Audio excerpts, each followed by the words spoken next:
Charlie Kirk began coming under pressure from his own base. I would say, I actually forgot which year it was, but it was like 3 or 4 years ago.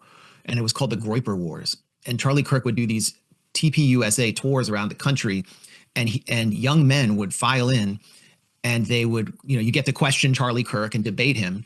And they hit him from an angle he never expected. They were from this organization called the Groypers, which sort of follows Nick Fuentes. They're anti-Israel. They're kind of anti-Jewish. Some people call them white nationalists, whatever you want to call them. They're very anti-Israel, and they believe they're the true voice of America first because the U.S. government has fallen under the control of this malign foreign power in Israel. And so they would confront Charlie Kirk with a history of, for example, the USS Liberty, the U.S. naval ship that was deliberately struck by the Israeli military in the 1967 war in order to cripple that boat because it was a surveillance boat. It was listening to Israeli communications.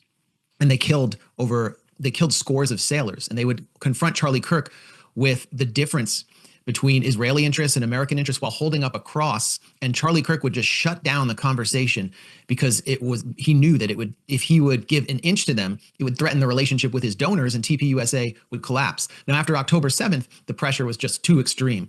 The whole grassroots of the conservative movement, everyone under 35, started to question the U.S.-Israel relationship because they wanted to be America first. And they saw Netanyahu just leading Trump around by the balls. They saw Miriam Adelson, this Israeli intelligence asset billionaire, just calling shots inside the White House. And a lot of them are pro-life and were horrified by the slaughter of babies that they saw in Gaza. So the bottom dropped out of right-wing youth support for Israel to the point where now only about 25% of Republicans under 35 support Israel over Palestine. So Charlie Kirk has to answer to his own grassroots base. And you can hear he's starting to make some noises. He's talking about October 7th possibly being an inside job. Israel let it happen in order to carry out long-term political goals. He starts to question whether Jeffrey Epstein was an Israeli Mossad agent at a time when the Epstein files were becoming an uncomfortable issue for Trump.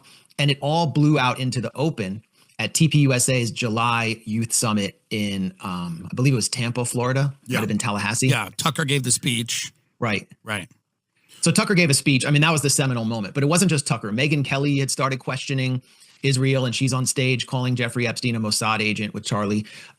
Comic Dave Smith, who, like myself, is a Jewish anti-Zionist, but he more comes from kind of the libertarian world. So he was welcomed on stage to debate a Zionist propagandist who works for Newsweek, Joshua Hammer. No, that's not something you want, especially at this point, if you are like a pro-Israel enforcer. And Dave Smith was openly talking about the slaughter of children in Gaza, and the crowd was cheering in this cathartic way. Then Tucker comes out, says, you should have your citizenship yanked if you fight for a foreign army. All right. Hundreds and hundreds, thousands of American Jewish youth go to Israel and fight for their army instead of our own. So that's a direct blow to not just the Israel lobby, but like the whole concept of Jewish communal life as it's understood by its leadership. Then Tucker calls out Bill Ackman, who's one of the biggest Netanyahu money men inside the U.S., who's pulling strings at Harvard, getting their funding pulled unless they crack down on Palestine activism. And he questions Bill Ackman. He calls him a scam artist and said, how did he make $9 billion? Like, where did it come from? I mean, and Bill Ackman, the next day, he couldn't really answer the question. He published like a 5,000-word meltdown Twitter post trying to defend his financial investments. It was just bonkers. I'd never seen anything like it. And it was all Charlie Kirk's fault for giving basically the people what they wanted.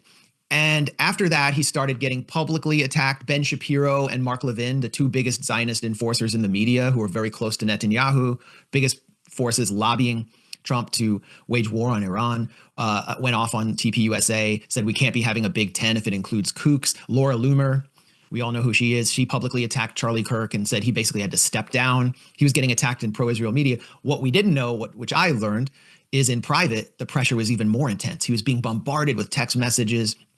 And at some point, Netanyahu personally called him and offered to basically fund his organization to new levels that he never even imagined, which meant, Zionist Israeli takeover, complete like recapture of TPUSA, an organization they basically helped create. And Charlie Kirk turned him down.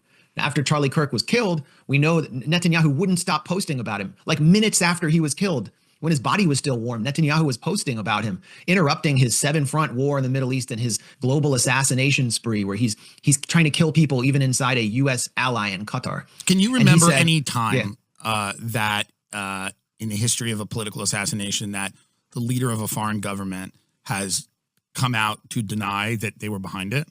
I mean, never seen anything like that. Right. I mean, I mean, it was, so Netanyahu has to ultimately deny that Israel was involved in an interview on Newsmax with Greta Van Susteren. Newsmax is another like institution that Israel controls. Its CEO, Chris Ruddy, was just in Israel with Netanyahu, basically shining his shoes in public. So Netanyahu goes there and says, you know, this is like to accuse us of killing Charlie Kirk or having a role in this is like a medieval blood libel and the Holocaust. And when Netanyahu says that, it probably leads some Gentiles to wonder if there was something to those blood libels. I mean, when someone that sleazy and that blood-soaked links innocent Jews to the murderous campaign that Israel's carrying out, it's bad. It's actually bad for the Jews when he says that. But I've never seen anything like this. And I've never seen anything like what Netanyahu was doing relating to a tragedy or a crime in the United States since 9/11. Netanyahu blamed Muslims for Charlie Kirk's killing explicitly on Fox News. He was trying to milk it as much as he could, but it blew back on him because he's become a prime suspect. But after 9/11, Netanyahu said in comments widely reported in Israeli media, you can look this up, he said 9/11 was good for Israel.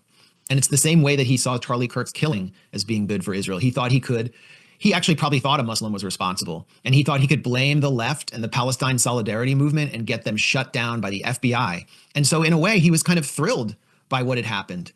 And that fuels the speculation. But the real issue was, as we learned from a longtime friend of Charlie Kirk, who had spoken to him, I would say, a week or two before he was killed about this, he was afraid of Netanyahu, and he was afraid of these billionaire cutouts of Netanyahu, many of whom had funded his organization,